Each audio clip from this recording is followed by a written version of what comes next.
Hi guys, welcome to today's video. Before we get into this, I'd like you to hit the like button, the subscribe button, so you don't miss any of the videos. So today we're going to be looking again at the UK's physical geography, and we're going to be looking at managing the coastline. So this is quite a straightforward section. Often you'll get an 8 marker on assess how the defences are working, etc., the effectiveness, maybe a bit about conflict, etc. But we'll get into some of the questions in another video. So I'm just going to run through hard and soft engineering on the coastline with you and run through some of the pros and cons. You just need to make sure you maybe know 2 hard engineering, 2 soft engineering, maybe know a couple of advantages of the hard and advantages of the soft. If you get a question on assessing the effectiveness or the pros and cons of hard and soft engineering. We'll get into sustainable management in the next video, and then we'll have a little look in a separate video about the type of 8 markers that you can get in this section. So let's start with hard engineering and what the coastal management is and how it works. Then we'll have a little look at the pros and cons. So seawall is the first one. That's very, very common. So lots and lots of areas in the UK have seawalls, and the main purpose of a seawall is to stop flooding. It can be to stop erosion, but quite often we get seawalls when we've got quite low-lying land. So that will help when the sea hits the seawall. It will dissipate the energy. It may well be a recurved seawall, so it will throw the water back out to sea, and it stops the land behind being flooded because it stops the water, you know, popping over and getting to that low-lying land behind. So a seawall is quite an effective way of managing the coastline in terms of stopping erosion, stopping flooding. The next one is rock armour. So rock armour, this is called different things in your textbooks. I think it's called a riprap, but these are very, very large boulders, which are generally granite. And the correct term really is a rock armour. So rock armour, these very, very large boulders, sometimes as big as cars, etc. And they sit at the base of a cliff, or they sit quite often at the base of the seawall.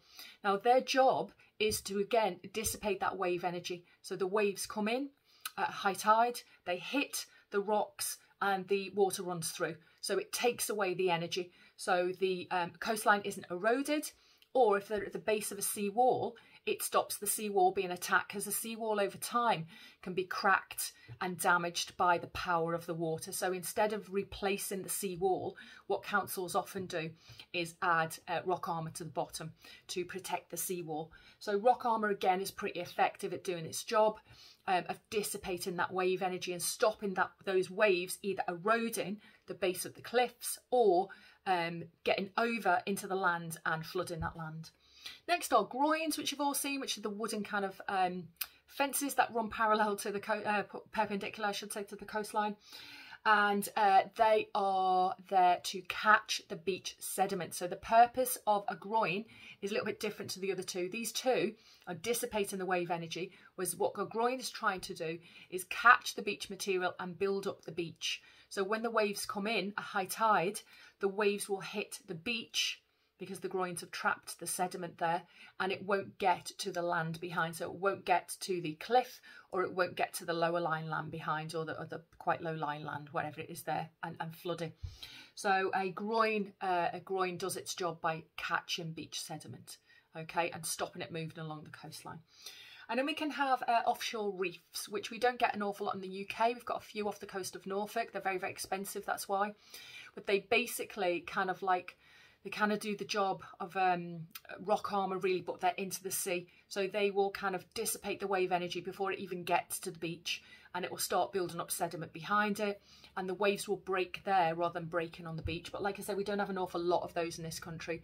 But you could get a picture of this for a 2 or 4 marker, and you'd need to know what it looks like. So it's kind of a little wall of rock just off the coastline, parallel to the coastline, and they run with gaps between them so the water can get through, and they'll catch the beach sediment, and they will dissipate the wave energy there, and it will take the energy out of the waves before it even gets to the shore.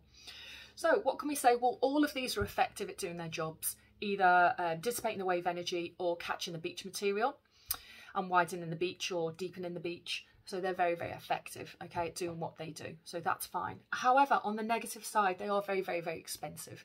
Okay, and when they need to be replaced, they cost a lot of money. And only areas that have got high value land. So if we look at a cost benefit analysis, then if we've got very high value land behind the coast, they will get these defences, these hard defences, like a city or a town or a gas terminal, etc. If it's a low value land like agriculture or tourism, etc., or a small little village, then these won't be built because they're too expensive. They also could be seen as very ugly along the coastline. They limit access to the beach as well, especially for maybe people with prams, children in prams, disabled people, that kind of thing. So they can limit access to the beach. And they can also, groins can obviously cause terminal groin syndrome, which, if you remember, is when the groins trap beach material in one area and it stops it moving along the coastline. So the good example of this is where we've got groins being built along the coastline Holderness, and then we've got further down drift from where they're built, we've got somewhere like Cowden Farm, which is starved of beach material, and therefore that beach is then eroded and those cliffs are eroded much quicker. So that's the downside. So they are our hard engineering options. Now on the soft engineering side, we've got several. Again, you probably only need 2 of these if it was a 4 marker, or 2 and 2 if it was an 8 marker. So we've got beach replenishment, which is the most common one, where beach material that has been moved along the coastline by longshore drift is kind of dug up and put on a lorry and brought back again and dumped on the beach again. And so the beach is replenished, so the beach is kept nice and steep so the waves can dissipate on the beach, not on the land behind. Cliff regrading, which means taking a very steep cliff and making it a lot more shallow, so we haven't got that cliff being eroded into the sea, so it kind of stops that. And then cliff drainage, so we often have drainage pipes put through the cliff to make sure that that cliff doesn't end up slumping into the sea. Now, these are cheaper, so that's the good thing. They're much cheaper. They're often built, or they're often done in areas of low value land. Okay, that's my dog barking. They're very natural, so that's another good thing. They're not seen as ugly as the other ones before, so they work more with nature, so they don't cause as much environmental damage, maybe to birds nesting there, or plants, etc. Salt tolerant plants along the coastline, which can be quite unique. But they do need to be done regularly. So beach replenishment, for example, will need to be done again and again. So in the longer term, it can turn up quite expensive. They're also not as effective at doing their job of stopping erosion and flooding. So the most effective, I would suggest, management strategy is the hard engineering, but they've got quite a lot of down negatives to them. And the soft engineering, which is more natural and works with the coastline a lot more, but it's less effective. So they are your management strategies, hard and soft engineering.